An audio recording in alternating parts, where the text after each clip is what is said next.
ఆయన తీవ్ర వివాదాస్పద అధికారి. వైసీపీ హయాంలో అధికార పార్టీ నాయకులకు కొమ్ము కాశారనే ఆరోపణలు కోకల్లలు. ముఖ్యంగా అమరావతి రైతులు చేపట్టిన అమరావతి నుంచి అరసవల్లి పాదయాత్రను నిర్దాక్షిణ్యంగా అణగదొక్కి ఆగిపోయేలా చేశారన్న తీవ్రమైన ఆరోపణలు ఆయనపై ఉన్నాయి. రైతులను దూషించడమే కాకుండా కొందరిపై తీవ్రంగా దాడి చేశారన్న ఫిర్యాదులు ఉన్నాయి.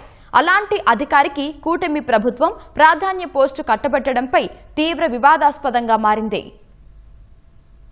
వైసీపీ హయాంలో అమరావతి రైతులపై జులుం ప్రదర్శించిన నాటి రామచంద్రాపురం డీఎస్పీ ధనిరెడ్డి బాలచంద్రారెడ్డికి కూటమి ప్రభుత్వం కీలక పోస్టింగ్ ఇచ్చింది. ఈగల్ విభాగంలో డీఎస్పీగా పనిచేస్తున్న ఆయనకు గత నెలలో పదోన్నతి కల్పించిన ప్రభుత్వం తాజాగా తిరుపతి జిల్లా నేరాల విభాగం అదనపు ఎస్పీగా ప్రాధాన్య పోస్టులో నియమించింది. కడప జిల్లా ప్రొద్దుటూరు ప్రాంతానికి చెందిన బాలచంద్రారెడ్డి 2020 నవంబరు నుంచి 2023 ఏప్రిల్ వరకు డాక్టర్ బిఆర్ అంబేద్కర్ కోనసీమ జిల్లా రామచంద్రాపురం డీఎస్పీగా పనిచేశారు. అమరావతి మహిళలు, రైతులు అమరావతి నుంచి అరసవల్లి వరకు చేపట్టిన మహాపాదయాత్ర 2022 అక్టోబర్ 21న రామచంద్రాపురంలోకి ప్రవేశించిన సందర్భంలో వారి పట్ల దాష్టీకానికి పాల్పడ్డారనే తీవ్ర ఆరోపణలు ఉన్నాయి. పోలీసుల తీరును నిరసిస్తూ రైతులు మరుసటి రోజున పాదయాత్రకు తాత్కాలిక విరామం ప్రకటించి రామచంద్రాపురంలోని ఓ ఫంక్షన్ హాల్లో బస చేశారు. ఆ రోజు వేకువజామున బాలచంద్రారెడ్డి ఆ ఫంక్షన్ హాల్ పై దాడి చేశారు. రాజధాని రైతులు, మహిళలపైన దూషణలు చేశారు. రామచంద్రాపురంలో